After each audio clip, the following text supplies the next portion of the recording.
This is what the two generals and their militia fighting in Sudan have achieved in 1 year. The utter destruction of the city of Omdurman. Other Sudanese cities have been destroyed too.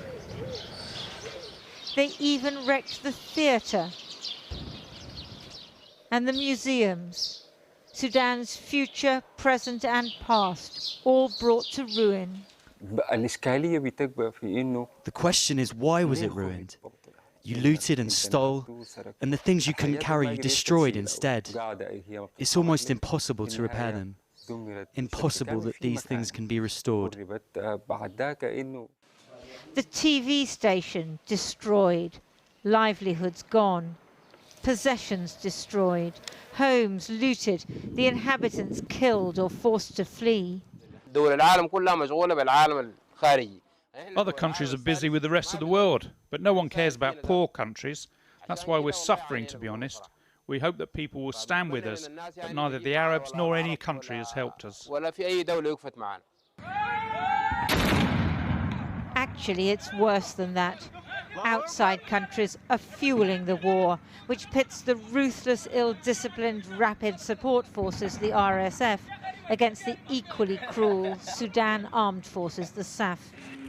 The RSF leader, General Hemeti, whose forces control much of West Sudan, is widely reported to be armed by the United Arab Emirates, while the SAF leader, General Burhan, seen here in Omdurman, is making gains because Iran is providing his faction with armed drones. More than 8 million Sudanese have been displaced, 500,000 of them to neighbouring Chad. These days, hunger as much as fighting is forcing them to flee. Chad and the UAE deny it, but a few miles north of this camp, the UAE reportedly has a base from which it arms the RSF. Chad's foreign minister told me that what worries him is Iran arming the other side. C'est vrai, nous avons entendu qu'ils ont reçu des drones. That's right. We saw and heard that they received drones. That's what they used in Khartoum. They came from Iran. It was in the press. Anyway, we say that anything that encourages war in Sudan worries us. We don't complicate the situation. We say we are neutral. We protect our borders. Nous disons que nous sommes neutres. Nous protégeons nos frontières.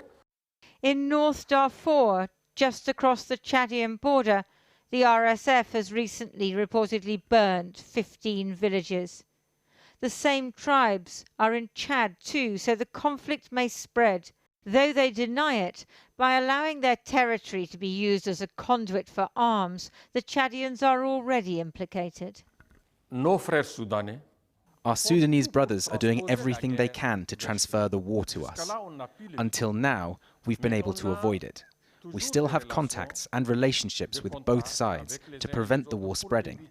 But what happens in Darfur comes to the border with Chad, and with it, the risk of intercommunal conflicts in our country. Avec les risques qu'il y ait des conflits intercommunautaires au niveau de notre pays.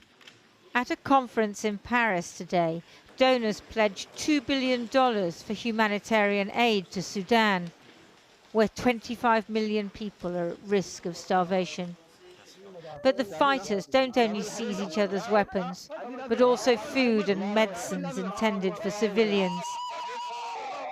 And regional powers, who should be brokering peace, are turning a civil war into a proxy regional conflict, with no care for what happens to the people of Sudan.